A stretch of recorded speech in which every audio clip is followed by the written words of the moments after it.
Olá, meninos do Cálculo 2.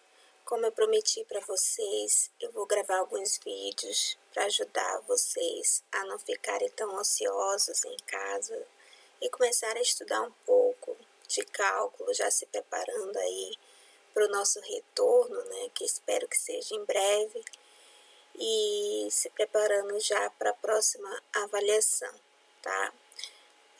Quando retornarmos, a nossa programação vai seguir com novas datas, tá? Então, todo aquele cronograma que eu passei para vocês, a gente vai continuar seguindo, mas que teremos novas datas dessas aulas. Então, esses vídeos que eu vou gravar é só para complementar aí, para vocês não ficarem tão ociosos, né, e esquecerem um pouquinho do que nós já vimos, que foi a parte de curvas, e seguir em frente, né, tá? Estudando sempre, tá? Então, nós vamos falar agora um pouco sobre função de duas variáveis reais a valores reais. Então, coloquei aqui, ó,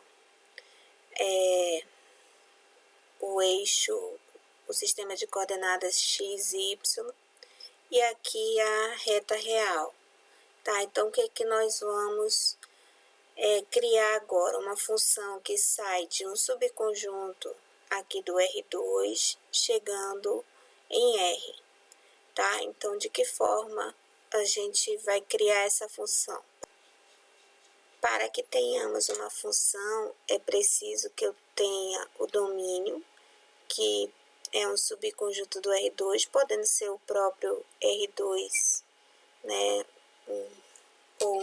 ou apenas um subconjunto do R2, como eu tomei aqui, ó. O que que essa função faz? Ela vai pegar um ponto aqui nesse domínio, vou escolher aqui um pontinho, um ponto P. Se esse ponto P ele é um ponto do R2, então ele tem as coordenadas x e y. Aqui x e y. E para que tenhamos uma função, para cada ponto desse domínio, tem que estar associado um único elemento lá no contradomínio. E o contradomínio é o conjunto dos números reais. Então, vou pegar esse ponto P vai ser levado por uma lei, por uma função, em um número real, tá? E se eu chamar essa função de f, então, f aplicado nesse ponto, f de P, né? Quem é esse P? Esse P é o ponto xy. Então, o resultado vai ser um número real que eu vou chamar de z. Então, tá aqui o nosso z. Então, para cada elemento do domínio, tem que estar associado um único elemento lá no contradomínio. Então, nós temos aí uma função de duas variáveis reais, porque o domínio é o R2, está contido no R2, tá? Chegando em R, contradomínio é o conjunto dos números reais. Por exemplo, vamos pegar a função f de x, y, vamos definir a lei assim, como sendo x mais 2y. Então, vou escolher um ponto no domínio. Observe que não existe nenhuma restrição nem para x e nem para y. Então, posso pegar x e y quaisquer, por exemplo, f de 1, 3. Então, nesse caso aqui, o x vale 1, o y vale 3. Então, o resultado aqui, eu vou substituir onde tiver x por 1 e onde tiver y por 3. Então, nós vamos ter na imagem, a imagem do ponto 1, 3 vai ser o número real 7, tá? Então, a função pegou um ponto lá no R2 e associou o número real. Tá? Esse ponto do R2 é um ponto que está no domínio da função. Nesse caso aqui, o domínio dessa função, determinado por essa lei, é o R2 inteiro, porque não temos nenhuma restrição nem para x, está definida para todo x e para todo y, ou seja, está definido para todo par x, y pertencente ao R2. Esse tipo de função que nós acabamos de ver, f de x, y igual a x mais 2y, é chamada de função linear, tá? Função linear que sai do R2 chegando em R. É uma função linear.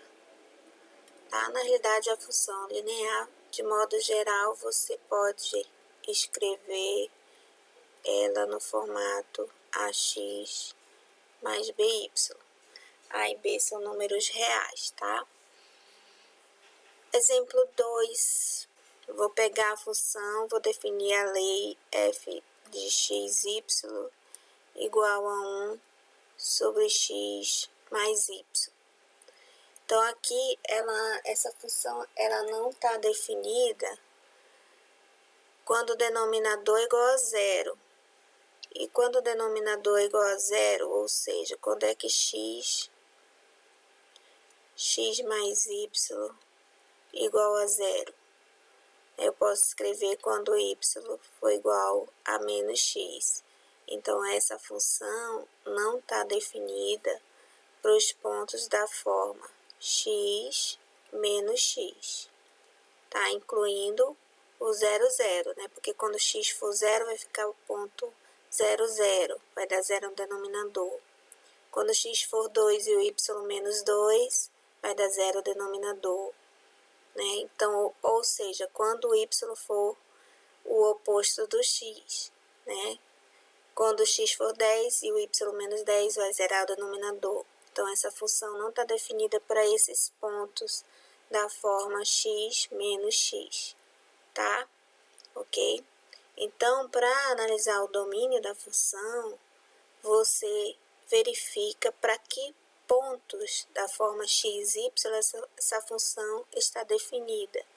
Nesse caso aqui, o domínio ficaria assim, ó. O domínio da função é formado pelo par x, y pertencente ao R2, tal que y é diferente de menos x, ok?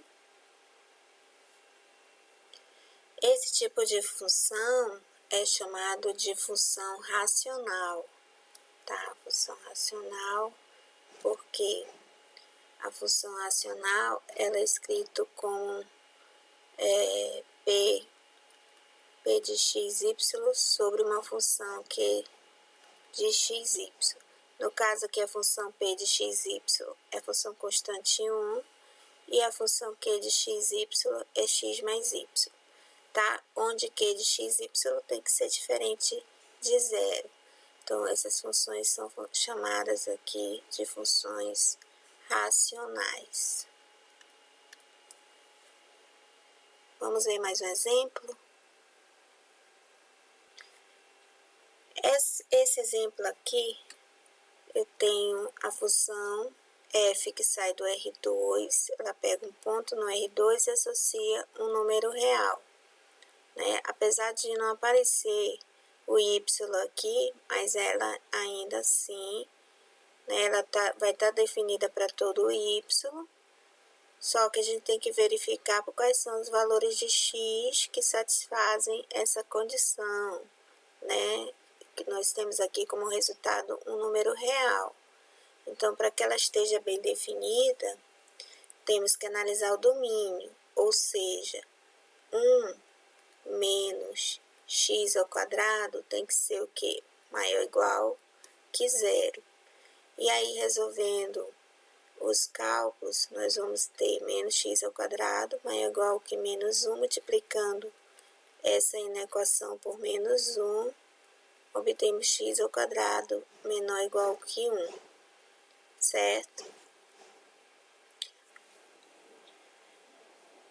Para entendermos melhor, nós podemos escrever essa equação na seguinte forma. Vou colocar assim, ó, x² menos 1. Eu vou olhar primeiro quando essa expressão é igual a zero, né? Nesse caso aqui, resolvendo, você vai obter x igual a mais ou menos 1, certo? E aí estudar o sinal dessa expressão, x² menos 1. Já sei que é 0 em 1 e menos 1, né? Vai ser igual a 0. E quando é que é positivo, quando é que essa expressão é negativa? Então, vamos analisar o sinal. Então, para estudar o sinal, nós já achamos os valores onde essa expressão é 0, que são menos 1 e 1. Se eu chamar essa expressão de y e olhar como uma função de uma variável real, nós temos uma parábola, y igual a x² menos 1, né, que tem concavidade voltada para cima. Então, vou desenhar aqui em verde uma parábola com concavidade voltada para cima, e essa reta que aparece aí é exatamente o eixo x, certo? Aí o eixo y vai passar aqui no 0, certo? E o que está acima da reta, a imagem é positiva, o que está para baixo, a imagem é negativa. Então, aqui o sinal é positivo, sinal positivo, e aqui esses pontos estão abaixo da reta, o y é negativo, certo? Então, tá aí o sinal dessa expressão. Essa expressão vai ser positiva para valores menores que menos 1 e maiores que 1, e vai ser negativa para valores de x entre menos 1 e 1. Por exemplo, x igual a 0. Né? Quando eu pegar x igual a 0, está aqui dentro. Para x igual a 0, o resultado vai dar menos 1, é negativo. Se eu pegar x igual a 2, que está bem aqui, x igual a 2, 2² 4, menos 1, 3. 3 é positivo. Se eu pegar valores menores que menos 1, por exemplo, menos 2. Menos 2² é 4, menos 1, 3. 3 é positivo. Tá? Então, mas o que que nós queremos? Olhando para cá, ó. Olhando para cá, x² menor ou igual que 1, ou seja, nós queremos x² menos 1 menor ou igual que 0. Mas quando é que essa expressão é negativa? Nesse intervalo aqui. Então, esse vai ser o domínio da minha função, que nós escrevemos. Então, tá aqui, ó, xy pertencente ao R2, tal que menos 1 menor ou igual que x, menor ou igual que 1. Tá? Só existe restrição para x e y, número real qualquer. Então, é isso. Espero que vocês tenham entendido o que é uma função de duas variáveis a valores em R e como analisar o seu domínio.